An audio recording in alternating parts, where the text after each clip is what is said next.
Hey guys, welcome to Enjudo VGC. It's your boy Enjudo here bringing you some great Pokemon content, and today I've got something special for you guys. Again, we're going to be talking about the Utrecht Regional Championships that happened over the last weekend, and boy, oh boy, was it exciting to watch. That finals, some of the best finals that I've ever seen.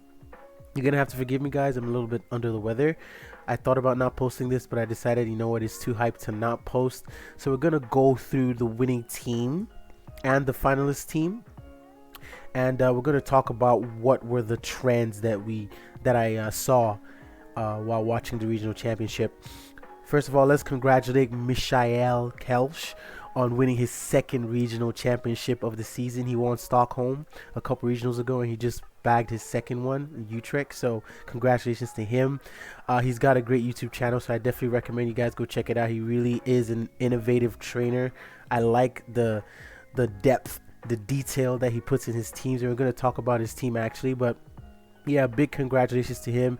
It was a German showdown for sure between him and our runner-up Louis Markle. He was really good. His team was really threatening as well. But before too much time goes by, let's actually just go in and talk about the whole team that Michael used to win, and maybe you guys can try it out. Now, a lot of the EVs are probably not exactly what he's running, but I tried my best to tailor it based on what I saw. You know, I noticed the HP numbers of a lot of his Pokemon, so I tried to work around that. And yeah, let's break it down. So his Miraidon was definitely modest. It definitely had a lot of HP into it. It had a 205 if you guys watched the stream. And choice specs, my best bet was this thing was modest because it was still doing over 60, almost 70% to Zamazenta out of terrain. So that's definitely a modest Miraidon. Very threatening Pokemon.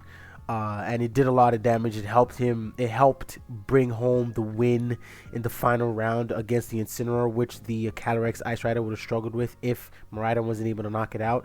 So it was a very cool Pokemon. It was very cool to see how well Miraidon performed in the entire tournament, because the team that Michael used actually made the top 4 again. So there are 2 instances where this same team were in the top 4. His friend Alexander Ubags, he also used the exact same team, and he lost to Louis Markel, who Michael initially said, and it's a good hallmark of a good trainer is to know the weaknesses of your team, and he knew that going up against the Zamazenta and Calyrex Shadow Rider, which Louis ran on his team, that's a tough matchup for this team, and he was right. He really got pushed to the brink of elimination. Matter of fact, maybe one crit here or there. He did get a really pivotal crit in game 3 of the finals, and I think that helped him secure the win because it ended up with the Zamazenta fainting as opposed to the Zamazenta staying on the board. So yeah, definitely a little bit of luck, and yeah, sometimes that's the difference between winning a championship and not. So good kudos to him for that one. Now let's look at the Calyrex Ice Rider. The Ice Rider is actually very unique in terms of its moveset. Leech Seed, I saw this thing regenerate so much HP, y'all. Like, even in grassy terrain, you put Leech Seed plus leftovers plus grassy terrain recovery, which a lot of the time was the case when he went up against Louis' team. It was something to watch, and it makes sense too. I run Icicle Crash on my Calyrex Ice Rider, but I'm definitely going to be trying this team out. I think Leech Seed is not bad at all. It gives your Calyrex a lot more staying power. You can recycle stuff, and Terra Water is huge too, right? Mine's Terra Fire, but I think Terra Water is the better Terra type to go for, because this allows you to resist a lot of Kyogre and stuff like that while you're still maintaining that resistance to Steel, which is huge. Okay, so I definitely like this Calyrex Ice Rider set. Now, as far as the EVs go, max HP for sure. I'm not sure about the attack EVs. Again, I'm just going off based on what I saw. Odds are his Calyrex was probably a little bit more defensive, or especially defensive. I don't think he's the type of guy to just go 252 attack and 252 HP. So I definitely play around with the attack EVs a little bit more to try and maybe mold your Calyrex Ice Rider to be able to, survive some specific hits. But yeah. Now this Incineroar, Mishael's Incineroar was so interesting. I'm sure you're looking at the EV's 228 speed, jolly nature. Why? Well, Mishael actually explained that the reason he went with this fast as an Incineroar, and it was bloody fast, this thing, okay, was because he doesn't have any type of way to stop opposing fake out. So ensuring that he runs a faster Incineroar, make sure that he's able to fake out first so he can fake out the opposing fake out mon and allow his Pokemon to be able to move first. This actually, while watching the regionals this weekend, it came up a lot of the time where Mishael, his Incineroar was able to outspeed, but not only with that interaction of being able to outspeed for fake out, but his Incineroar, as we noticed during one of his sets, was actually faster than his Urshifu Rapid Strike, which is very interesting. And Mishael actually goes on to explain that the reason for this is so that Incineroar can knock off any potential Rocky helmets, allowing the Rapid Strike Urshifu to just, punish Resurgent Strikes without losing half of his health, right? So, yeah, I did my best to make sure that this Urshifu was slower, as you can see. So yeah, Urshifu Choice Band, this seems to be rising in popularity. We saw Andrew Ding run a similar set for the Milwaukee Regional Championships, Choice Band. So yeah, Choice Band Urshifu Rapid Strike seems to be picking up in popularity, so that's definitely something to look out for. And then Grimmsnarl. Now it was so interesting, this Grimmsnarl, because before the finals, Mishael mentioned that he had only brought Grimmsnarl to only a handful of games all tournament, only for the Grimmsnarl to become the MVP of the finals. I'm telling you, if he didn't have Grimmsnarl, I think he would have lost that set. Light Screen protected his Pokemon from being knocked out. There was a moment in Game 3 where the Calyrex Shadow Rider on Louis' team was at +5 special attack, and it was boosted by Helping Hand, and he launched an Astral Barrage against Incineroar and Grimmsnarl. Grimmsnarl got knocked out from full HP with the Light Screen up, but Incineroar, the big bad cat, was able to hang on and knock out the Cali Shadow Rider, which was huge. And I don't think it would have been able to hang on without the Assault Vest and without the Light Screen. I think it needed both of those field conditions and that item to be on to be in play to be able to survive that, which is huge, very huge. So yeah, Grimmsnarl was the underrated MVP of the finals for sure, with the Light Screen and the Thunder Wave support, etc., etc. Yeah, it was really good. As you guys can see, the Terra types was Terra Grass, Terra Water, Terra Fairy, Terra Ghost, which actually came into play in Game 2, but Mishael didn't win that particular matchup.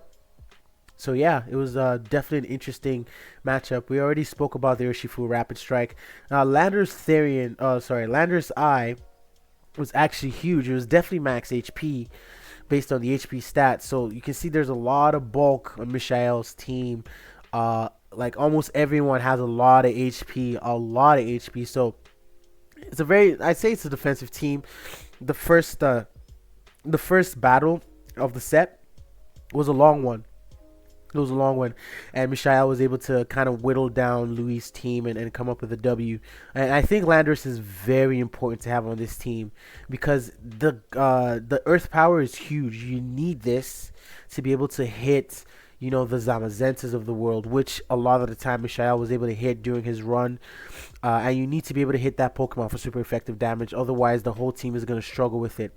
So dollars to donuts is that the special attack investment on this Pokemon is just enough to almost always knock out the Zamazenta.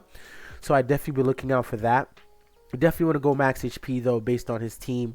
And yeah, this is definitely a Pokemon that was very pivotal during his run. Maybe not so much in the finals, but on his run to get there, for sure. Lando I definitely was there. In fact, in the semifinals, the Landorus was able to come up with a really big KO on the Zamazenta switch in, and that was huge because Zamazenta is really problematic for the Calyrex Ice Rider. So yeah, guys, that's a rundown of Mishael's team. Very unique, very strong, and it's for those trainers that like using defensive teams that still have quite a bit of bite. This definitely is the team, because Urshifu Rapid Strike, that thing's still hitting pretty hard. Looking at the adamant nature probably, and you looking at choice band. This one's choice specs. We already know what Calyrex Ice Rider could do. We already know what the Lando I could do with the Life Orb, right? So it's a bulky team, but they hit hard. They hit really hard, right? And you also have a former speed control with Thunder Wave. You have a former speed control with Trick Room as well. So very interesting team. Congratulations again to Mishael on winning the Utrecht Regional Championships. All right, let's look a little bit more at some of the other teams that was being ran. So Nikolai, who came third, he had a Zamazenta Miraidon team. Louis had a Zamazenta Kali Shadow Rider team, which is it was a really nice team. He had Incineroar. He also had Urshifu Rapid Strike, Ogerpon Hearthflame, and the Rillaboom. So he had the Fake Out Brothers, the Fire, Water, Grass Core, with 2 really strong restricteds. Yeah, you're never going to go wrong with a team like that. And he almost won the whole thing. Maybe one crit that didn't happen. That crit that happened with the Miraidon on his Zamazenta. If that didn't happen, maybe he wins. Right? So, yeah. And then Alexander Ubags, like I mentioned, ran the same team as Mishael. So, yeah, definitely a lot of Miraidon in the top 10, top 8. So, let's see. That's 1, 2, 3, 4, 5. So 5 out of the 8 teams had Miraidon on it. So yeah, Miraidon definitely one of the Pokemon to look out for, guys. So yeah, that's it. That's the breakdown on the team, guys. Look out for my next video. I'm gonna be trying this team out in a best of 3 format. I think that's gonna be a more exciting series of videos to pump out for you guys. It's gonna help me and hopefully you guys kind of adjust, or get used to what it's like to compete in the regionals, because in the regionals always best of 3, right? And it's open team sheet, so you're going to be using information to help your team, right? And that information your opponent can always use against you as well, right? So you're going to be working out some very important muscles that you're going to need in order to succeed at a regional level. So yeah, I'm looking forward to that. Make sure you guys check out this video on the left, this one on the right. And if you like this type of content, make sure you hit your brother with that like and the subscription. And I'll catch you guys on the next one. Peace out.